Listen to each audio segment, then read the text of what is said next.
सालों तक इन दोनों पार्टियों ने बेवकूफ बनाया झुग्गी के लोगों को, ये कह कह के कि बीजेपी को वोट मत देना, बीजेपी आएगी तो आपको ये हो जाएगा वो हो जाएगा। जब एक दिन मैं रात में यहाँ रुकी झुग्गी के अंदर, तो मैंने देखा कि किस तरीके से एक छोटे से कमरे में पर्दा डाल करके वहीं नहा लिए। गली में ही मैं पूछा कि रात को अगर टॉयलेट जाना हो तो कैसे करते हो। जब तक आप लोगों को पक्के मकान नहीं मिल जाते आप यहीं रहेंगे और पूरी सुविधाओं के साथ रहेंगे। जो वीडियो रील पे आजकल रील चल रही है व्हाट्सएप ग्रुप पे कि भाई ये झुग्गी टूट गई, ये झुग्गी टूट गई, मैं उसकी सच्चाई भी बताना चाहती हूँ। जो मद्रासी कॉलोनी में हुआ, मद्रासी कॉलोनी वाला जो बड़ा नाला बारापूला का वहां से जाता है, बिल्कुल वो लोग नाला पे बैठे थे, जिसके कारण से 2023 में दिल्ली में बाढ़ आई। न जाने कितनी बार मेरा यहाँ आना हुआ और हर बार मन में एक ही तकलीफ होती थी कि हमारे ये झुग्गी के भाई बहन हमेशा इन्हीं हालातों में यहाँ रहे। एक इंच भी बस शुक्रिया आप लोगों के लिए बेहतरी के लिए काम हो नहीं पाए थे।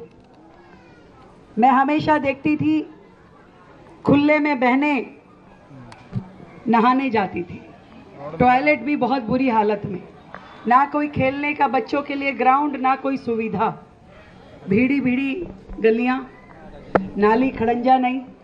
हम भी जब यहाँ से गुजरते थे तो साड़ी ऊपर करके कीचड़ में चलते हुए ही आते थे। जब एक दिन मैं रात में यहाँ रुकी झुग्गी के अंदर, तो मैंने देखा कि किस तरीके से एक छोटे से कमरे में पर्दा डाल करके वहीं नहा लिए।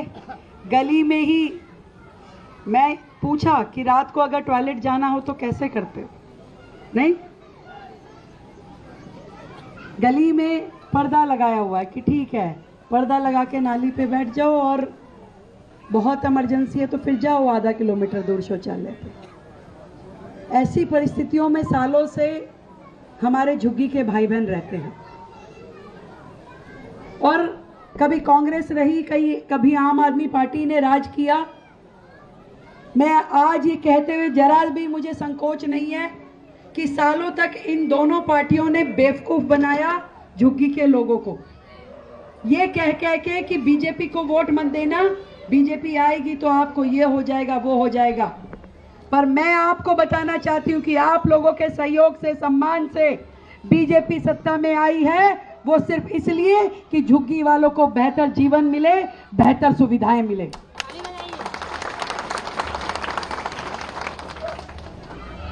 ये जो आप लोग 40-40 साल से यहां रहते हैं बिना सुविधाओं के, मैं आज आपको राज्य की मुख्यमंत्री होने के नाते भी बताना चाहती हूं, केवल शालीमार बाग की विधायक होने के नाते नहीं, एक एक झुग्गी वासी जो यहां वर्षों से रह रहे हैं। देखो कल कोई आकर के झुग्गी डाले तो उसकी गारंटी नहीं भाई।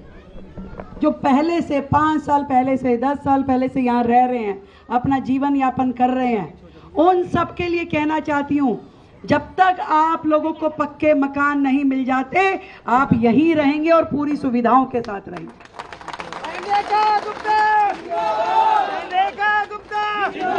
आज हमने यहाँ पे 20 नए टॉयलेट ब्लॉक और 6 स्नानघर, ऐसे स्नानघर जहां हमारी बहन बेटियां आकर के अपने सम्मानजन तरीके से नहा सके। गली के कोने पर पर्दा ढक के नहाने की आवश्यकता नहीं है। अब आपकी ये बहन आपके राज्य में संरक्षक के नाते, मुख्यमंत्री के नाते आपके साथ है। मेरे शहर की एक भी बहन बेटी को खुले में नहाने की जरूरत नहीं है। सारी नालियां खड़ंजे बनाए जाएंगे, एक एक नाली खड़ंजे, पूरी तरीके से लाइटें लगेंगी। और आपको ध्यान है पीछे भी हमने पूरी झुग्गियों में हर खंबे पे लाइट लगाई थी, जबकि उस समय की वर्तमान की विधायक ने बहुत विरोध किया था, तो भी हमने लाइटें लगाई थी, हजारों लाइटें लगाई थी कि एक भी गली में अंधेरा नहीं होना चाहिए, सुनसान नहीं होनी चाहिए। हमारे बच्चों के लिए बेहतर पार्क की सुविधाएं हो, जहां झूले हो, हमारे बच्चे झूला झूल सके, उनके लिए भी सुविधाएं होनी चाहिए। ये काम इसको कराने की जिम्मेदारी मेरी है और मैं आपको करा के दूंगी। पहली बार दिल्ली में ऐसी सरकार आई है जिन्होंने अपने बजट में अलग से झुग्गी वालों के लिए 700 करोड़ रुपए का बजट रखा है। 700 करोड़ रुपए का पहली बार किसी सरकार ने नहीं रखा, ना केजरीवाल ने, ना शीला दीक्षित ने, कि यहां की दिल्ली में जितनी झुग्गियां हैं उनकी नाली खड़ंजा बनाने के लिए, उनके शौचालय ठीक करने के लिए, उनमें स्नान घर बनाने के लिए, शिशु वाटिका बस्ती विकास केंद्र बनाने के लिए ये फंड रखा गया है। और हमारे सीओ महोदय यहाँ पे हैं, रुपेश ठाकुर जी, मैंने उन्हें कह दिया है कि 1 रुपया भी बचना नहीं चाहिए, जो चाहिए फालतू और मेरे से ले लेना, पर एक झुग्गी में भी बिना सुविधाओं के लोग नहीं रहेंगे। जो वीडियो रील पे आजकल रील चल रही है व्हाट्सएप ग्रुप पे कि भाई ये झुग्गी टूट गई, ये झुग्गी टूट गई, मैं उसकी सच्चाई भी बताना चाहती हूं। 3 केस मूर्तियां दिखाए जा रहे हैं। एक जो वजीरपुर की फाटक पे है, भाई जो बिल्कुल ही अगर रेलवे लाइन पे आ जाएगा और रेलवे लोग कहेंगे कि भाई हमें सिग्नल नहीं दिखता 3-3 मंजिला मकान से, तो उसकी जिम्मेवारी थोड़ी ना सरकार लेगी। कल को कोई एक्सीडेंट हो जाए, किसी का जान चला जाए, तो किसकी जिम्मेदारी होगी भाई? किसने कहा है कि रेलवे लाइन पे जाके बसो? बिल्कुल रेलवे से सटा करके, यदि उसमें डीडीए या रेलवे एक्शन लेती है तो सरकार कुछ नहीं कर सकती भाई। हम चाहते हैं हमारे नागरिकों की जान की सुविधा रहे। सड़क पे बच्चा घूमेगा, रेलवे लाइन पे बच्चा घूमेगा, ट्रेन चढ़ गई, कौन जिम्मेदार है भाई? इसलिए वो उस पे एक्शन हुआ जो केवल और केवल रेलवे लाइन के पास में थी। दूसरा जो मद्रासी कॉलोनी में हुआ, मद्रासी कॉलोनी वाला जो बड़ा नाला बारापूला का वहां से जाता है, बिल्कुल वो लोग नाला पे बैठे थे, जिसके कारण से 2023 में दिल्ली में बाढ़ आई।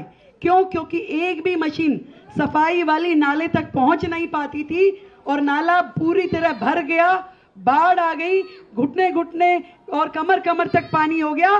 तो माननीय कोर्ट ने आदेश दिया और एक बार नहीं 3 बार अपनी सुनवाई में कहा कि भाई रास्ता खाली करवाओ ताकि जेसीबी और मशीनें नाले पे जाके सफाई कर सके। तो उसमें सरकार क्या करेगी भाई? कोर्ट का ऑर्डर होगा तो सरकार कुछ कर पाएगी कि नाला साफ करना है? अभी नाले का रास्ता रुक गया। और तीसरा केस जो वजीरपुर पे जेलर वाला बाग की झुग्गी थी, वहां पे स्वयं माननीय प्रधानमंत्री जी ने 1675 फ्लैट दिए।